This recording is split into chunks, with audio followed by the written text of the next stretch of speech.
How much time do you spend every day working on your dream? In the last 90 days, how many books have you read? In the last year, what new skill or knowledge have you acquired? What kind of investment have you made in you?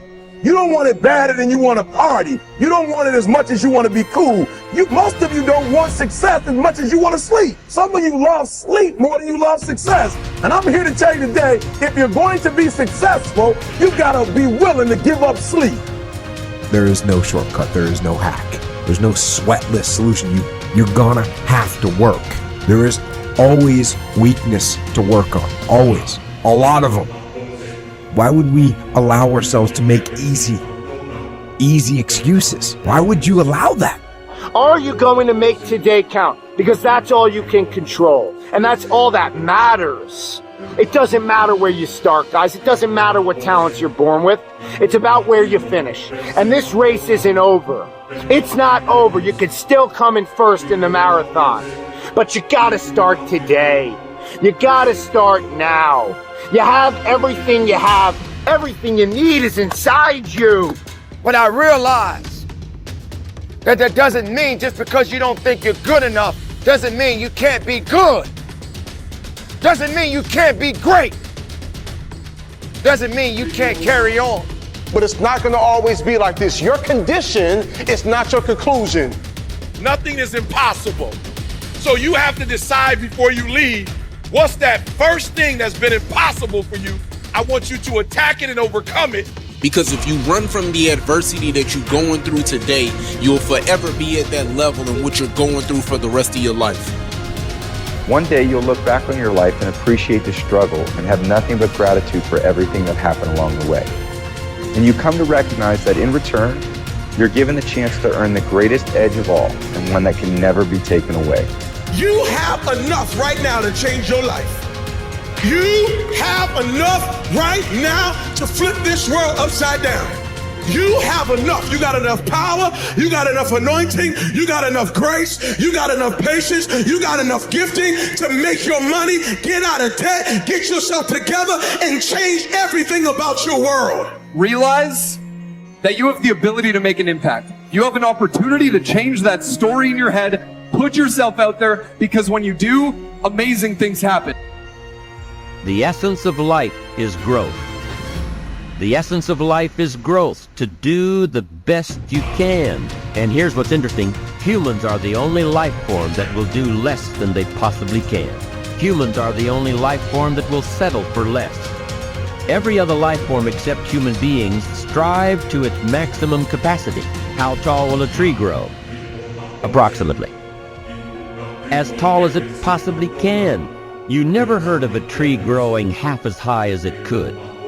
No, trees don't grow half. Trees send their roots down as deep as possible, stretch their limbs up as high as possible, produce every leaf possible and every fruit possible. As a matter of fact, you never heard of a human physically growing half. We keep growing until we're done. Now that's a part of life we can't control. It's genetically coded. And that's probably why we keep growing till we're done. Because we can't control that part. It's the rest of our growing that we control. The growing of our minds, the expansion of our minds, that we can control. And that's what tends to get away from us. All life forms inherently strive to their max except human beings. Now, why wouldn't human beings strive to their maximum possibility? Here's why. Because we've been given the dignity of choice. It makes us different than alligators and trees and birds. The dignity of choice makes us different than all other life forms. And here's the choice: to become part of what we could be, enough to get by, or to become all that we can be. My best advice for you is to choose the all. Earn all you can, make all the friends you can, read as many books as you can, develop as many skills as you can, see as much as possible, do as much as possible, make as much fortune as possible, give as much of it away as possible. The max. There's no life like it. I'm telling you, once I got on track, I've never looked back. Pick up the challenge. Go for it. Take the best of the two easies. Take the route of it's easy to get ahead. It's easy to do all you can. It's easy to succeed. It's easy to have financial freedom. The more you do, the more you get. See, if you're playing it safe, you're not going to win. If you're playing it safe, like that old saying, you know, you were taught when you're a little girl, better to be safe than sorry. Well, that's a bunch of crap. It's not better to be safe than sorry. It's by trying things that you figure out how far you can go. You got to get outside the box. Like it's reported, Edison tried 3,000 ways before he built the incandescent light. He said he didn't fail 3,000 times. He said there was 3,000 different steps to building a light bulb. Well, there's different steps to get to where you're going. And I really do treat winning and losing exactly the same. I do not let it upset me. Do you think that's a big part of why you're so successful? Well, it's part of why I enjoy it. Mm-hmm. Yeah, I think it is, because I'll try anything. Like if I'm into an idea, the idea of losing never enters my mind. See, I have worked with giants. I had the good fortune of working with Sir Edmund Hillary. He was the first man to stand on top of the world.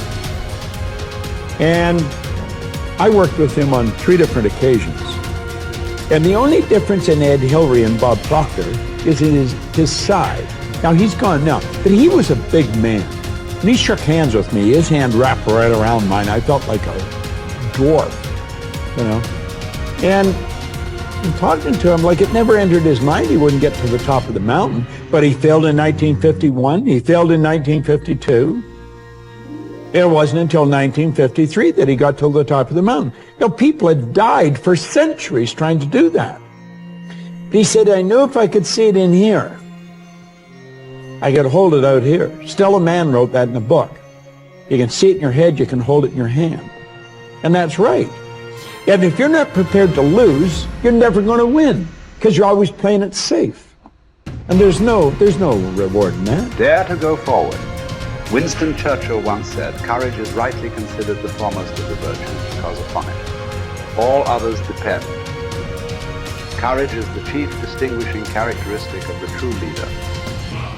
It is almost always visible in the leader's words and actions. It is absolutely indispensable to success, happiness, and the ability to motivate other people to be the best they can be. Follow through on your vision.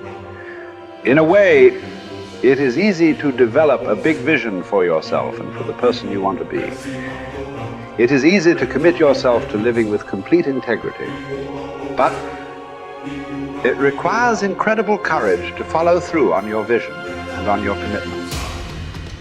You see, as soon as you set a high goal or standard for yourself, you will run into all kinds of difficulties and setbacks. Refuse to compromise. You will be surrounded by temptations to compromise your values and your vision. You will feel an almost irresistible urge to get along by going along. Your desire to earn the respect and cooperation of others can easily lead to the abandonment of your principles. And here is where courage comes in. Stick to your principles. Courage combined with integrity is the foundation of character. The first form of courage is your ability to stick to your principles, to stand for what you believe in and to refuse to budge unless you feel right about the alternative. Courage is also the ability to step out in faith, to launch out into the unknown, and then to face the inevitable doubt and uncertainty that accompany every new venture. Avoid the comfort zone. Most people are seduced by the lure of the comfort zone. This can be likened to going out of a warm house on a cold, windy morning. The average person, when he feels the storm swirling outside his comfort zone, rushes back inside where it's nice and warm. But not the true leader. The true leader has the courage to step away from the familiar and comfortable and to face the unknown with no guarantees of success. It is this ability to boldly go where no man has gone before that distinguishes you as a leader from the average person. This is the example that you must set if you are to rise above the average.